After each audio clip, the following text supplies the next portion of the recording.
Esse é o Thales. E esse é o Ike. E nós somos os Bright Brothers. E bem-vindos a mais uma edição de Descobrindo Personalidade com os Bright Brothers. Antes de mais nada, siga a gente, ativa o sininho. Quem já fez isso já ficou sabendo dessa entrevista. E vamos lá, hoje a gente está com um convidado muito especial, advogado, consultor, escritor, Diego Medeiros. Seja bem-vindo. Obrigado pela oportunidade aí de contribuir com vocês aí. Assim, a gente está muito feliz de poder bater esse papo contigo, né? Desde o nosso encontro em Cannes, no seu pré-lançamento do seu livro, a gente também já se divertiu bastante lendo seu livro, foi muito bom, e eu acho que ter esse papo aqui agora contigo é muito bom. No início sempre do nosso bate-papo, a gente pede para o convidado dar uma visão geral de quem ele é, qual foi sua trajetória, para quem estiver assistindo poder ter um panorama, assim, essa visão geral. Então, meu nome é Diego Medeiros. Eu, assim, desde criança, adolescente, eu sempre gostei muito de arte, né? Não só o cinema, mas outros tipos de expressão artística, né? A literatura, a pintura, a escultura. Sempre gostei muito dessa área, assim, da arte, né? Porque eu entendo, assim, que a arte, ela é a alma de um povo, né? Assim, normalmente as sociedades e os países, né, historicamente, né, pelas civilizações que já existiram aqui na Terra, eles registram, né, suas memórias através da arte, né, das construções, do que tem escrito e o que não tem escrito, né? Então, eu sempre gostei muito da arte e eu terminei que fiz o curso de Direito, né? Escolhi essa carreira jurídica e já desde a faculdade que existia cineastas que estudavam Direito na Universidade Federal de Pernambuco, aqui em Recife, e Pernambuco sempre foi um polo muito efervescente, né, do cinema. O cinema pernambucano ele já tem mais de 100 anos, digamos assim, de história, e os editais começaram a se consolidar, políticas públicas, né, para poder fomentar o setor, só que ainda existia essa necessidade da formação, assim, de uma cadeia de profissionais, né, especializados na área. Então, até então, não existia advogados ou advogadas especializados nessa área do cinema. Então, à medida que a carreira desses cineastas iam evoluindo e atingindo outros patamares, eles precisavam, obviamente, de uma assessoria jurídica especializada na área. Então, já desde a faculdade, que eu, em contato com esses cineastas, eles começaram a despertar isso em mim. Olha, Diego, a gente precisa de um advogado especializado na área. A gente está precisando, a gente tenta acionar profissionais, mas eles não sabem o que é um roteiro, não sabem o que é um filme.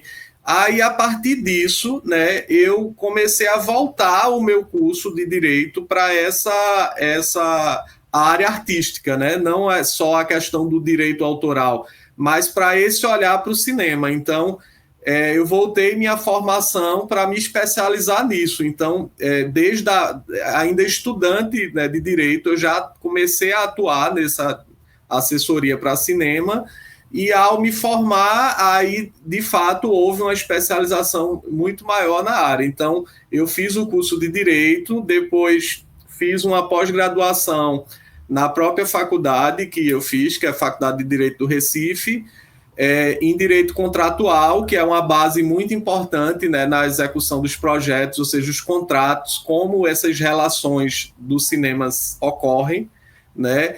E depois, mais para frente, eu fiz um mestrado em Indústrias Criativas, né, na Universidade Católica de Pernambuco, no qual eu aprofundei o estudo sobre esses modelos de negócio no cinema pernambucano. Então, eu me especializei nessa área da advocacia para o cinema, né? Eu já venho fazendo esse trabalho há 20 anos e eu pude, né, através desse trabalho que eu faço, acompanhar a carreira desses cineastas, né, que hoje em dia estão se destacando no cenário nacional, assim, de cinema, e internacionalmente também. A exemplo do Kleber, do Gabriel Mascaro, do Marcelo Gomes. Então, não só eu acompanhei essa trajetória deles, mas eu também, é a minha própria trajetória, né? Porque à medida que eles foram atingindo esses patamares, né, como cineastas, eu também fui me profissionalizando na área e me especializando na área, até o ponto de que eu profissionalmente criei um escritório de advocacia chamado Salles e Medeiros Advogados, e esse escritório ele é o primeiro escritório do Norte, Nordeste e Centro-Oeste do Brasil especializado em cinema, né? Porque historicamente a gente já tinha escritórios e advogados no eixo Rio-São Paulo especializados na área, mas nessas outras regiões do país a gente não tinha nenhum escritório especializado na área, ou seja, um escritório que tenha o foco da advocacia do audiovisual, advocacia para cinema. Então, não só isso, né, dessa questão da advocacia, eu também tenho uma atuação nacional, assim, no âmbito das entidades do audiovisual, né, em defesa do setor, principalmente nos principais momentos que o setor sofreu ataques e dificuldades, né, como no governo anterior, que houve uma perseguição muito grande ao setor. A gente entrou nessa linha de frente assim, para a defesa do setor. Então, também tem esse tipo de atuação assim, junto com as entidades, com as articulações nacionais, né, visando justamente construir iniciativas, né, e políticas que possam fortalecer, né, o audiovisual brasileiro. Sim, isso é fantástico. Uau. Na verdade, você já desde o início foi pioneiro, né? Você viu essa chance de trabalhar com a arte, e você já tinha e juntou isso com o direito, é bem legal.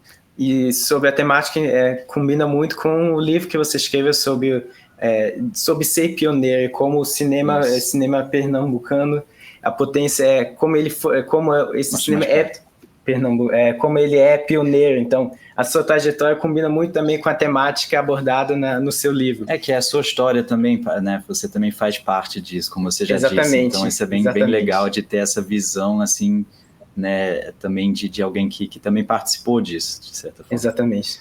E, então, já que a gente está nesse tema, a gente gostaria de saber um pouco como foi o processo de escrever, porque aqui na sua dedicatória, que você nos escreveu, você falou, né, de que foi fruto de 20 anos de estudo, todo esse longo processo, e a gente quer saber como foi, porque a gente também sabe que tem muitas informações muito recentes, até falando de uma das entrevistadas citando a adolescência e tudo, então foi bem recente na pré-estreia de Cannes.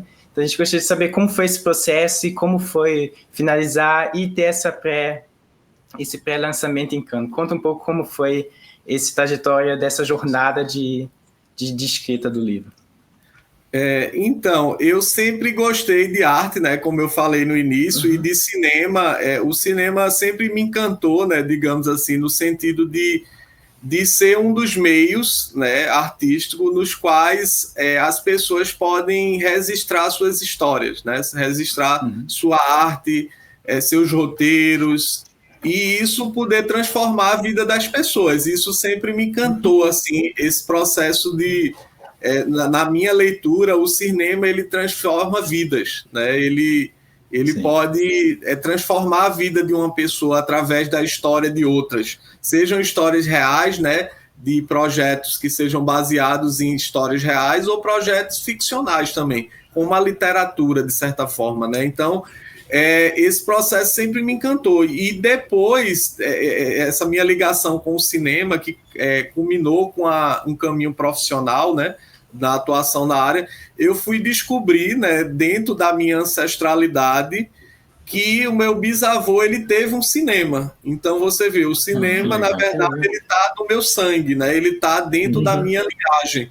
Eu fui descobrir que a família do meu pai, ela é do interior do Rio Grande do Norte, de uma cidade chamada Caicó, E meu bisavô, o Pedro Militão, ele teve um cinema chamado Cinepax, né, que era um cinema dentro dessa cidade de Caicó, e é um cinema que ele perdurou durante décadas, né, e foi um dos primeiros cinemas assim que teve na década de 50, 60, ele foi até a década de 70, assim, então... ou seja, esse pioneirismo também ficou dentro da minha linhagem. Então, isso, nesse processo até da escrita do livro, né, focando agora nessa parte do livro, eu descobri isso. Ou seja, ao pesquisar informações para inserir dentro do livro, eu trouxe essa informação, né, desse fato de que o meu bisavô ele teve um cinema. Então, isso realmente é bem interessante, né? Porque não só da minha ancestralidade, né, que é uma força que me move, mas também, assim, profissionalmente, o livro ele é fruto, não é só de uma pesquisa acadêmica, ou seja, de um intelectual que vai lá estudar sobre o cinema pernambucano, que vai apresentar dados, informações, não, mas de alguém que está dentro do setor, do âmago do setor. Ou seja, o que eu estou falando lá não é só a minha pesquisa acadêmica, que eu passei anos pesquisando, mas é da minha própria experiência prática no setor. Então, eu trago no livro uma informação técnica, né, um dado científico, acadêmico, mas também um dado da experiência prática, de como isso ocorreu, né, até por ter acompanhado a carreira desses cineastas e também ter participado disso. Por exemplo, quando eu comecei a atuar nessa área, Kleber Mendonça, por exemplo, né, que hoje é um ícone, né, um expoente dentro dos cineastas brasileiros e até mundiais, digamos assim. Kleber era um crítico de cinema. E depois Kleber foi começando ele saiu só dessa coisa da crítica, foi começar a produzir suas histórias, né, e isso foi evoluindo. Então, eu acompanhei a carreira de Kleber desde o Aquários, né, que foi um filme que, depois do Som ao Redor, teve uma projeção muito grande, né, com Sônia Braga como protagonista. Então, eu fiz a assessoria do Aquários, depois do Bacurau, que explodiu, né, ganhou o prêmio de melhor filme do júri de Cannes, em 2019.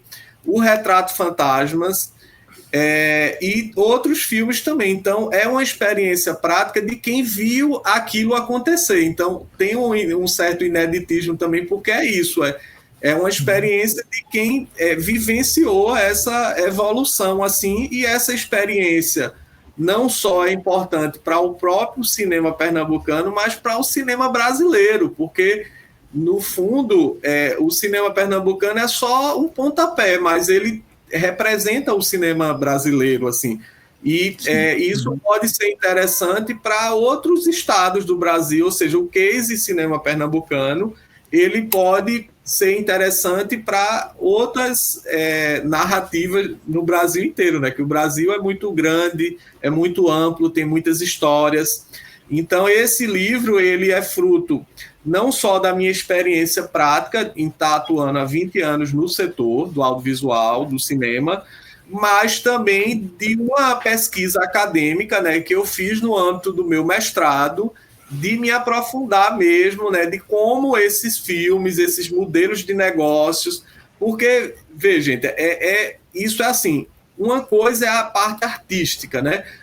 Como esse filme surgiu, como esse roteiro foi escrito, como essa história aconteceu, e outra coisa é como aquela história virou um filme, ou seja, como aquilo virou de uma ideia para se tornar um produto audiovisual, um negócio. Então tem todo um caminho a ser seguido, e é isso que eu me aprofundei nesse estudo que eu fiz. Então o livro ele é fruto dessa experiência, né, que vai desde, especificamente, aqui dentro do que trata o livro, desde o Baile Perfumado, que é um longa-metragem que foi fundamental na retomada do cinema brasileiro, né, não só pernambucano, porque a partir do Baile Perfumado houve uma geração de filmes, né, que aprofundaram políticas públicas, que aprofundaram uma profissionalização no setor e gerou a situação que a gente está vivendo atualmente, né?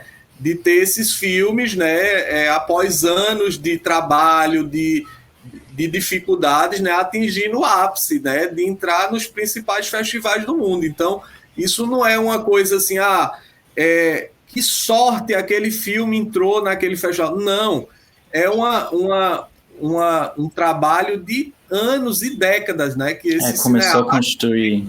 Sim. E isso, construindo. Então, tem todo um conjunto de fatores. Por exemplo, como foi possível o Último Azul ganhar o Urso de Prata no Festival de Berlim, que nunca nenhum filme, digamos assim, tinha ganhado aqui no Nordeste? Sim. Foi possível por todo o histórico, né? E o livro ele aborda esses fatores. Os fatores culturais, os fatores históricos, os fatores socioeconômicos, os fatores políticos, a próprio talento dos realizadores. Então, o livro ele traz esse retrato, só que não é só talento, entendeu? No cinema pernambucano especificamente, o talento dos cineastas é algo diferenciado, de fato.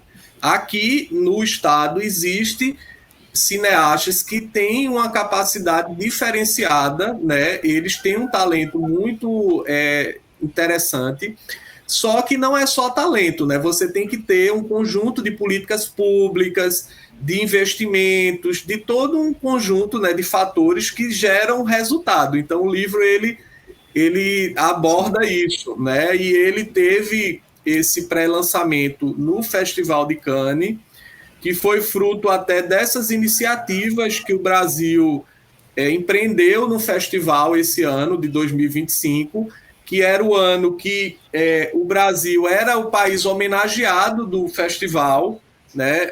Esse ano o Brasil ele foi homenageado do Marché de Cannes, que é o mercado no qual os produtores podem negociar seus projetos lá, que é um dos mercados mais importantes assim de negócios, né? De rodada de negócios do mundo, né? Porque normalmente em paralelo e dentro do contexto do próprio festival existe uma rodada de negócios, justamente para que os produtores possam levar seus projetos para serem negociados com os players internacionais que estão dentro do mercado. Então, esse ano o Brasil foi o país homenageado do mercado. Também era o ano de 200 anos de relação diplomática do Brasil-França, né? E, além disso, o filme de Kleber, né, O Agente Secreto, entrou na mostra principal competitiva. Então, assim, era um momento chave e esse lançamento do livro veio dentro desse bojo das iniciativas do Brasil, né, que o MINC, as entidades do audiovisual, a própria CONE, que é uma associação que defende as produtoras do Norte, Nordeste e Centro-Oeste do Brasil. Foi um conjunto de iniciativas de vários agentes que aí culminou nessa proposta do pré-lançamento do livro lá em Cannes, justamente para que o mercado internacional e os próprios brasileiros lá pudessem ter essa iniciativa, no sentido assim, sim. Como é possível, né, um filme como Agente Secreto chegar até aqui? O livro ele conta o passo a passo, ou seja, como isso evoluiu. Foi o momento perfeito para fazer esse pré-lançamento mesmo, porque aí já tinha toda a, né, visão, todo o foco, e aí foi perfeito mesmo. Foco e contexto. E só uma coisa que eu queria pontuar rapidinho sobre a questão da ancestralidade, que eu acho bem, bem interessante você falar disso, né, de que o cinema tá nas suas veias, e que isso também te motivou a escrever o livro nessa forma, e que você tinha isso em mente enquanto escrevia. E, de certa forma, não é nem só isso, né? É como você disse mesmo, da experiência prática, acaba sendo que você não é só um espectador, mas você também fez parte dessa história. Então, na verdade, o que você está investigando aí não é só alguém que está vendo de fora, e também não só também vendo de perto, mas também realmente contribuindo para isso também. Então, de certa forma, faz parte da sua história também. Então, isso entra nessa questão da ancestralidade bem interessante. E... não, diga. Porque, na verdade, eu sou um agente também do cinema, né? Exatamente. Eu acho que esses projetos, eles aconteçam, né? E até quando o Último Azul entrou no Festival de Berlim, né? Quando a gente teve a notícia, entrou no festival, tá na mostra principal, o filme vai estar lá. Aí eu entrei em contato com o Gabriel Mascaro, né? Que é o diretor, para parabenizar e tal. E Gabriel, ele disse uma frase assim que marcou, né? Essa frase, ela resume o meu trabalho de forma muito interessante, porque até essa questão, gente, de ter advogados, né? Uma advocacia especializada em cinema, isso é meio que inédito, assim, porque não tem. Na minha faculdade mesmo de Direito, ninguém enveredou por essa área.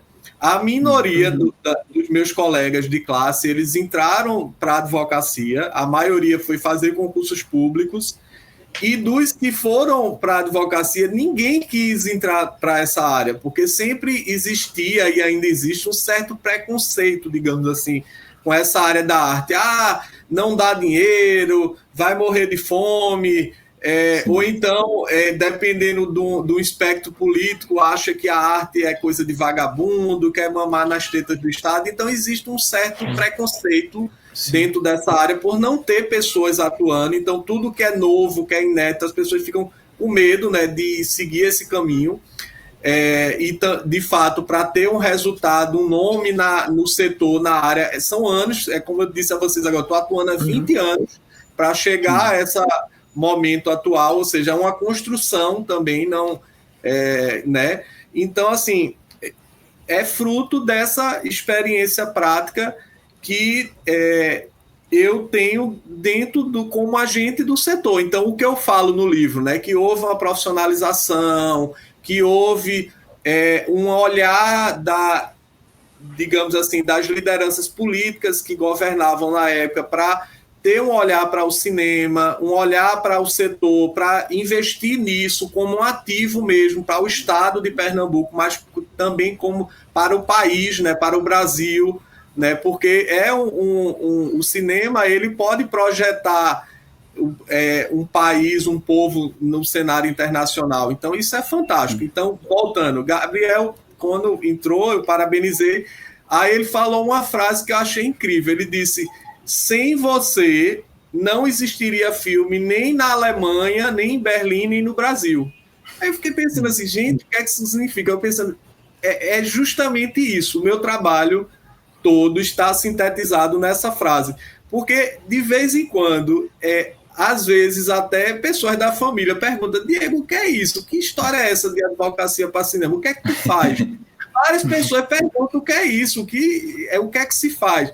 E Gabriel resumiu numa frase, ou seja, sem você, ou seja, leia-se, sem o meu trabalho da advocacia para o cinema, não existiria filme, nem no Brasil, nem na Alemanha, ou seja, sem a estruturação jurídica de um projeto, um filme não iria acontecer, porque não ia ter seus direitos garantidos, não ia ter todas as relações, né, que são feitas da contratação das pessoas, das coproduções, das relações das produtoras que produzem os projetos com os entes públicos e privados. Ou seja, é um conjunto enorme de situações que o projeto muito só importante se tiver estruturado. Até porque, por exemplo, se não tiver um direito garantido lá na fonte, você não pode realizar aquele projeto. Então, eu achei incrível que ele sintetizou numa frase assim, a importância do trabalho. E isso até é uma luta, uma coisa que eu venho já há muito tempo, né, trabalhando com os produtores, né, e as produtoras do Brasil inteiro, assim, a importância de ter um acompanhamento jurídico na execução dos projetos, porque no Brasil, principalmente, grande parte, não é tudo, mas grande parte das produções, elas têm ou na sua totalidade, ou numa parte do seu financiamento, recursos públicos, que vêm como? Através de editais do audiovisual ou de leis de incentivo, né? Mecanismo, no caso do audiovisual, tem a lei do audiovisual. Então, ou seja, envolve recursos públicos ou mesmo o mecanismo de incentivo fiscal. Então, no fundo, Isso é um recurso público, isso é um dinheiro da sociedade. Então, se a sociedade vai investir num projeto na arte, isso é muito importante que os realizadores garantam que aquilo vai seguir as normas, que vai atender a todos os critérios previstos em lei, se tem um interesse público, se aquilo vai dar um retorno adequado para a sociedade, porque os filmes, eles são feitos para que aquilo volte para a sociedade, ou seja, não é algo só do realizador, ele é um ativo para a sociedade, para o Brasil. É uma responsabilidade social mesmo, muito grande. Exatamente, é uma responsabilidade social, e o meu papel nesses projetos também é garantir que esses filmes cumpram esse papel, ou seja, que cumpram as normas, que dentro da contratação dos projetos cumpra tudo direitinho com as pessoas que vão ser contratadas, porque num projeto desse, gente, o projeto é geração de renda, geração de emprego, geração de trabalho, até no Agente Secreto tem lá uma informação nos créditos. Esse filme gerou, no mínimo, 1.200 empregos diretos e indiretos. Então, ou seja, no mínimo, 1.200 pessoas ou serviços aconteceram ali. Então, um filme, ele, além das questões artísticas, que são incríveis, né, e as questões da memória, da arte, ele também é um ativo de geração de renda, de emprego. É uma indústria, né? Mesmo. É uma indústria que isso interfere, inclusive, no PIB, ou seja, de gerar ativos para o país. Não é só os profissionais do cinema, são serviços, viagens, hospedagem, alimentação, transporte. Então, um filme, quando acontece, né, ele é gravado numa região, ele gera renda para aquela região, porque a produção vai ter que contar com aqueles serviços, né, naquele local. Então, digamos assim, tem toda essa conotação social, e eu tenho muito essa preocupação, né, porque eu sou fruto de uma universidade pública, né, eu estudei numa universidade federal, eu tenho esse olhar, né, que a gente tem que dar um retorno para a sociedade daquele investimento que a gente recebeu. Por exemplo, eu estudei numa universidade pública, eu não paguei R$1 para estudar. Quem financiou meus estudos foi a sociedade, né, o Estado brasileiro. Então, eu tenho um compromisso de devolver para a sociedade um pouco daquilo que eu recebi. Então, eu também, dentro da minha assessoria, né, para o cinema, eu tenho esse olhar. Eu quero saber em que tipo de projeto eu vou me envolver, em que tipo de projeto a gente vai se assessorar, se aquilo vai trazer alguma contribuição para a sociedade, se é uma história que vai transformar a vida das pessoas, né? Então, isso é importante, esse olhar, né? Sim, eu acho que isso é muito importante. Eu queria, na verdade, te elogiar aqui também pelo seu trabalho, porque realmente é muito importante, e as pessoas, como você disse, muitas vezes têm um certo preconceito, acham que artista é vagabundo, que não... Né, como você mesmo disse, e eu acho que é essencial mesmo ter essa visão da responsabilidade social mesmo, que você faça algo que traga um impacto. Há uma coisa importante também para a gente nas nossas produções, e eu acho que você está fazendo isso fantástico. Então você realmente faz parte do cinema, desse cinema pernambucano que você descreve no seu livro, e eu acho que grande parte desse sucesso também é algo que você ajudou a criar, porque realmente você teve essa coragem de ser pioneiro, de investir, de ser advogado de filme e né, preencher esse espaço tão essencial. Só um comentário que eu queria fazer aqui, mas eu acho que uma pergunta que é interessante aqui para o público saber sobre o lançamento do livro no Brasil, para você contar um pouquinho onde que vai ter o lançamento, porque teve esse pré-lançamento em Cannes, como é que vai ser aqui? E depois também onde as pessoas vão poder comprar, como é que vai ser, para quem esteja aqui assistindo e já pense, uau, esse livro eu vou ter que ler. Então, esse pré-lançamento, né, que houve em Cannes, ele, de fato, foi uma pequena tiragem, né, para ter essa iniciativa lá no festival, e já estava programado que o livro ia ser lançado agora no segundo semestre no Brasil. Então, até então, no momento em que o livro foi lançado em Cannes, a gente não tinha ainda o local e o momento que ia haver esse lançamento. Porque o que é que eu pensei? É um livro sobre cinema. Então, qual seria o local mais adequado para haver o lançamento? Dentro de um cinema, dentro de um contexto de um cinema ou de um festival de cinema. E, de fato, algo que tivesse um âmbito nacional. Por quê? O livro, ele não é só para o cinema pernambucano, ele é um livro para o Brasil, porque ao demonstrar a face, o potencial desse cinema pernambucano, né, a potência do cinema pernambucano e como ele se tornou um marco no Brasil e no mundo, eu quero, na verdade, falar como a força do cinema brasileiro atual tem conquistado, né, o Brasil e o mundo. Né? A gente está, em 2025, num momento chave, único, na história do cinema brasileiro.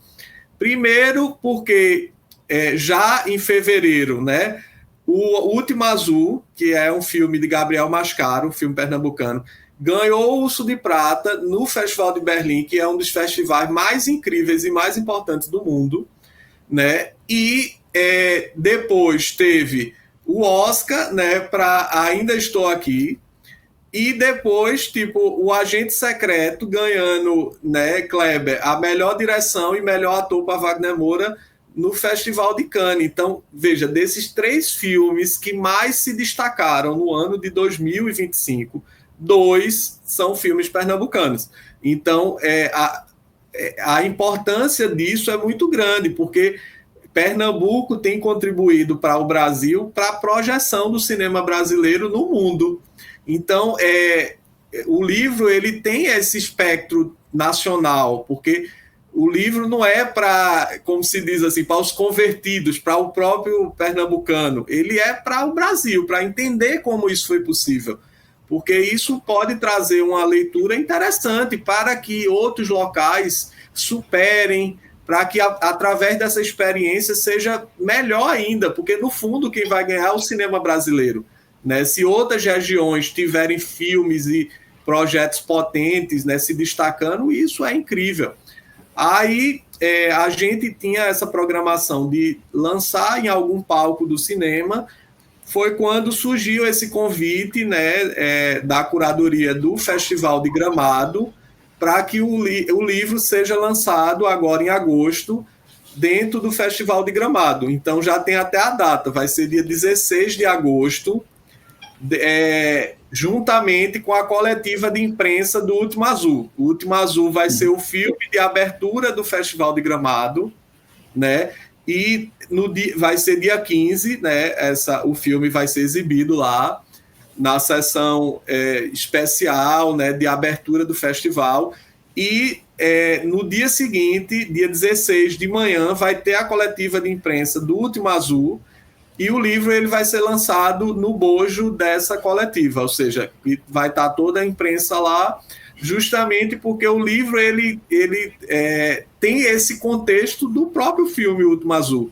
Né? Agora até a gente está trabalhando nessa tiragem que vai ser lançada no Brasil, e a gente está inserindo informações inéditas assim, sobre o Último Azul, de Gabriel, sobre o filme. Então, tem tudo a ver com o que está acontecendo. Então, tinha que ser num momento desse, porque isso fortalece, ou seja, um livro, ele registra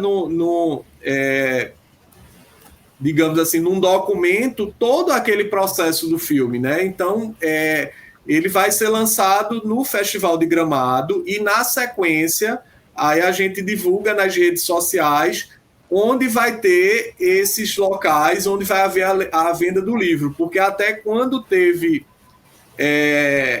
o lançamento em Cannes, eu recebi várias mensagens de pessoas perguntando onde é que o livro ia estar disponível, né? Não só mandando para mim nas redes sociais, mas também nos locais que eu estou indo, as pessoas estão perguntando: Diego, e o livro? Cadê o livro? Eu disse: olha, esgotou aquela tiragem todinha em Cannes, né? Foi um sucesso o lançamento lá e esgotou. Aí agora a gente está trabalhando na tiragem maior, que vai ser lançada no Brasil. Aí, na sequência, a gente vai divulgar as livrarias que vai estar disponível para a venda. Mas aí o lançamento, de fato, vai ser no Festival de Gramado, para trazer esse âmbito nacional, né, de um festival bastante importante dentro do contexto de festivais do Brasil, para trazer essa representatividade nacional, e não só pela força e o peso do filme, né, do Último Azul, que está abrindo o festival. Então, ou seja, está abrindo aquele festival que é incrível e trazendo no bojo também o livro, que é importante dentro desse contexto. Aí, na sequência, por uma questão até do cinema pernambucano e da própria local em que eu vivo, né, que é Pernambuco, a gente vai fazer também um lançamento aqui em Pernambuco para poder ter essa consagração aqui também junto ao cinema pernambucano. Fantástico. Ou seja, fica a dica aí para quem está assistindo e, né, ficar de olho nas redes sociais. Quem tiver em Gramado também dá uma olhada. Então, isso é muito bom. A gente recomenda, realmente a gente já deu uma lida, e muito bom. Realmente bem interessante ver esse processo do desenvolvimento do cinema pernambucano e dos efeitos. E também até mesmo, como o Diego falou, como que pode ser um exemplo também para outros estados. Bom, eu sugiro da gente ir para o nosso primeiro quadro. E, assim, nas suas entrevistas, vocês, né, muitas vezes perguntou para os entrevistados sobre se no início da carreira, né, o entrevistado ou a entrevistada já poderia ver um pouquinho, imaginar, né, a proporção que isso tomaria. Então, o nosso primeiro quadro é parecido, é o espelho mágico do tempo, só que nesse caso você faz ao contrário, você manda uma mensagem para o seu eu do passado. O que você gostaria que o Diego do passado ouvisse? Então, eu gostaria que o Diego do passado, ele já desde o início, né, ele tivesse esse olhar que ele tem hoje, né, mais ainda, digamos, para fortalecer mais quanto a essa importância da sua ancestralidade, ou seja, a gente honrar de onde a gente veio, quem nós somos, né, tentar identificar o que representa o que somos hoje, né? Todo aquele histórico dos que vieram antes da gente, né? O que deixaram na nossa memória afetiva, na nossa memória genética, através do sangue, né? E porque quando a gente honra os nossos ancestrais, a gente pode seguir em frente mais fortalecido, né? Com objetivos mais claros, assim. Então, o que eu falaria para o Diego do passado é não perder tempo com coisas irrelevantes, né? Focar no agora, focar nas coisas importantes, focar na construção, né, de coisas interessantes, né, não só para mim, o Diego, mas para a sociedade também, dar uma contribuição, olhar o outro, olhar a sociedade, né? Isso não é um papo de autoajuda. Não, isso é um papo assim que a gente está aqui no mundo, a gente tem que dar uma contribuição. A gente não está aqui só para uma coisa pessoal, a gente tem que dar um retorno à sociedade, senão a sociedade não evolui. Se cada um pensar só nos seus interesses pessoais, a gente não consegue construir iniciativas coletivas. Então, eu falaria isso para o Diego do passado. Que legal, muito legal. Eu acho que eu queria só falar uma coisa no início da ancestralidade ainda. Em alemão, a palavra para autoconfiança é Selbstbewusstsein, que basicamente significa você estar ciente de si mesmo. Então, a autoconfiança em alemão mostra um pouco essa questão de você também saber quem você é, de onde você veio. E, de certa forma, isso também é a importância da gente contribuir para outras pessoas, porque assim como alguém já construiu o nosso passado, a gente pode construir, né, melhores condições para outras pessoas. Então, muito legal a sua mensagem. Eu acho que então a gente vai para o segundo quadro, que é Pergunte aos Pride Brothers. Agora é a sua vez de virar o jogo e nos fazer uma pergunta. Para você aqui em evidência de novo. Então, o que eu perguntaria a vocês é isso. O que é que vocês diriam para o eu de vocês do passado? Eu inverto a pergunta, né? Eu queria saber o que é que vocês diriam para vocês no passado. Qual o conselho, qual a orientação, qual a mensagem? Sim, então também é um espelho mágico do tempo, só que pra gente. Tá bom, vamos botar a gente aqui. Quer começar? Sim, acho que a gente até já fez uma vez, mas vai ser um pouco diferente. Eu acho que, eu diria, dedique-se muito a pesquisar, a estudar, a ter esse olhar social, de construir mais, de pensar no outro, de ter essa empatia pelo mundo, essa empatia de construção, de querer melhorar a sociedade, como você falou. Acho que essa coisa, o jovem estude mais, pesquise mais e seja mais empático, que você já está sendo em si, mas continue isso e nunca largue a mão do seu irmão, porque juntos, vocês dois juntos, vocês vão fazer grandes mudanças nesse mundo, vocês vão fazer o mundo ser um pouco melhor juntos, porque por causa da ideia das histórias. Então, é isso aí. Eu diria isso, de focar nisso, de ter esse olhar, de continuar a ter esse olhar maior, porque como a gente vive em dois mundos, a gente sempre tinha esse contraste de mundos. Então, sempre focar nisso e pensar nisso para o futuro, para ter essa construção. Legal. Eu acho que para mim, uma coisa que eu até falei da outra vez, vou manter, que é a questão de cuidado com a ansiedade, fique mais calmo, relaxe, né? No caso, as coisas podem ser vistas de forma mais calma, mas ao mesmo tempo eu acho que eu também botaria um foco grande em realmente ouvir as pessoas, que é uma coisa legal que a gente gosta muito daqui desse nosso programa do Descobrindo Personalidade, de ouvir outras perspectivas. É uma coisa que a gente também gosta de fazer na nossa arte também, de realmente ouvir também, especialmente né, vozes que muitas vezes são negligenciadas, e trazer isso para a arte, porque eu acho que isso é um poder muito grande da arte. Então, ouça mais as pessoas, absorve, veja esses pontos de vista. E no meu caso, como eu já tive, no caso eu sou formado em nanotecnologia, que não tem nada a ver com cinema, mas eu acho que eu diria, não diria para fazer diferente, mas nunca esqueça do poder das histórias e da força da arte. Acho que seriam esses os meus conselhos para mim. Isso do escutar, eu pensei na história que, voltando ao poder das histórias, que existe um livro alemão, Momo, que fala sobre isso, que a garota é especial, é uma menina de rua, mas tudo. O que é especial nela é que ela escutava os outros. Então, como você falou, acho que tem isso a ver com o poder de escutar o outro, o poder no sentido de escutar o outro, no sentido de ouvir o outro e querer melhorar a vida do outro, querer trazer esse benefício que só funciona quando você não pensa só em si mesmo, você escuta o outro. Isso é o poder da arte também. O poder da arte, o poder da história. Fantástico, muito bom.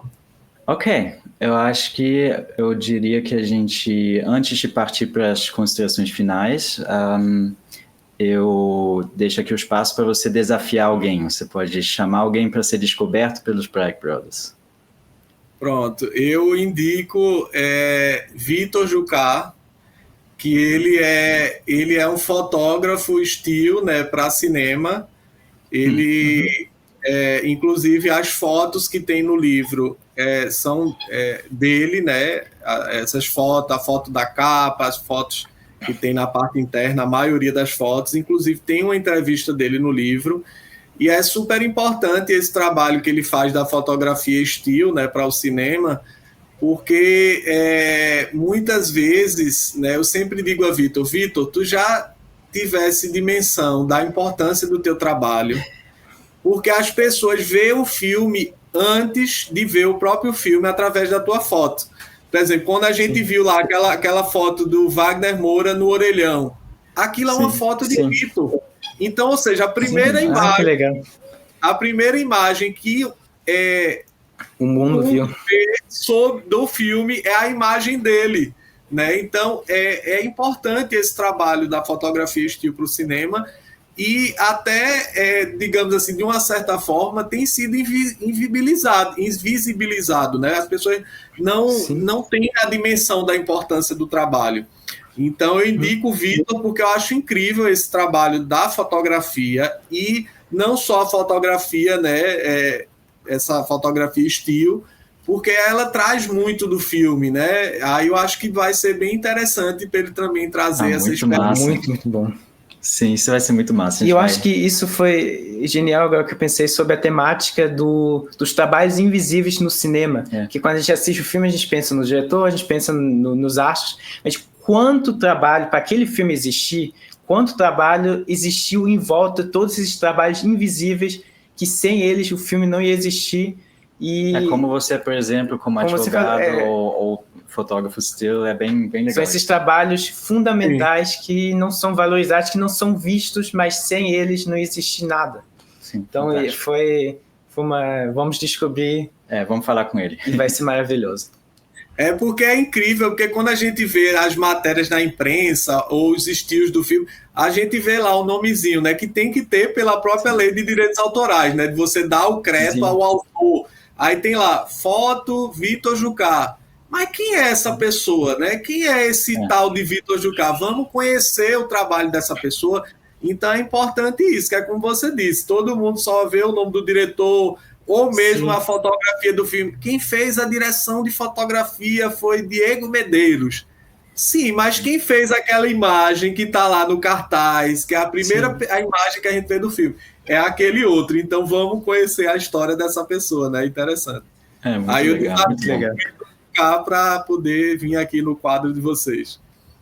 Isso vai ser divertido, muito legal. Mas é isso. Bom, olha, foi um papo muito legal e eu acho que quem assistiu aqui também pôde conhecer um pouquinho mais do seu trabalho e também do livro, então fica a dica, fiquem de olho que esse livro vale a pena, quando puder, deem uma olhada. E eu acho que aqui eu ainda vou deixar um pequeno espaço assim para se vocês querem ainda comentar alguma coisa, fazer alguma consideração final. Fique à vontade. Então, eu quero primeiro agradecer, né, esse espaço de vocês, agradecer também pela ida, né, no lançamento que teve lá em Cannes, que vocês foram, prestigiaram lá o evento, foi bem importante isso. E o que eu queria falar é assim, né, qual é o futuro, né, do cinema brasileiro, né, não é só do cinema pernambucano. O cinema brasileiro ele é incrível, né, ele já mostrou que pode ganhar um prêmio em Berlim, né, ou seja, um dos prêmios mais importantes do festival, pode ganhar um prêmio em Cannes, em vários festivais do mundo. Mas a continuidade disso depende, né, de uma política pública, né, de um olhar do Estado para isso, né, não só como uma política de governo, mas como uma política para o país, uma política de Estado, que transpasse governo A ao governo B. Então, assim, eu acho que a gente precisa, como sociedade, trabalhar para que o cinema ele se consolide, ele seja uma política de Estado, para que essa arte ela tenha uma continuidade, né? Ela tenha uma sustentabilidade, ela possa ter uma continuidade, não só para dar o suporte a esses cineastas que já têm uma maturidade cinematográfica para aprovar um edital e se destacar, mas para que também surjam novos olhares, para que surjam novos Gabriels Mascaros, novos Klebers, novas diretoras também, mulheres, né? E que haja diversidade de gênero, de raça, de cor, de locais do Brasil, né? Porque o Brasil tem 26 estados, então a gente quer saber as histórias também que tem lá em Manaus, que tem no Rio Grande do Sul, que tem em Rondônia, ou seja, e isso só é possível que surja, as histórias existem, o talento está aí, mas precisa de suporte, né, para que aconteça. Então, a mensagem final que eu trago é essa, esse olhar que o cinema, né, isso tem que ser olhado como uma política pública para o país, porque é um ativo da sociedade que representa o país, né, no cenário internacional. Né, você vê no tapete vermelho lá de Cannes o frevo, que é uma expressão da cultura aqui de Pernambuco. Isso é fantástico, que é levando a cultura do país, né, que o frevo é patrimônio imaterial, né, lá para um outro país. Isso é incrível, ou seja, é a nossa cultura sendo levada para fora.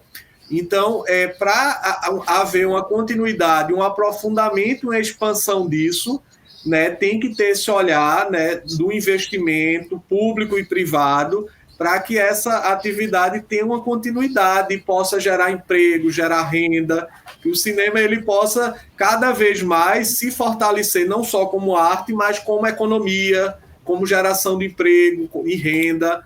Enfim, é isso. Agradeço demais aí pela oportunidade. Fantástico. A gente que agradece também de ter tido essa chance de falar contigo, foi muito legal.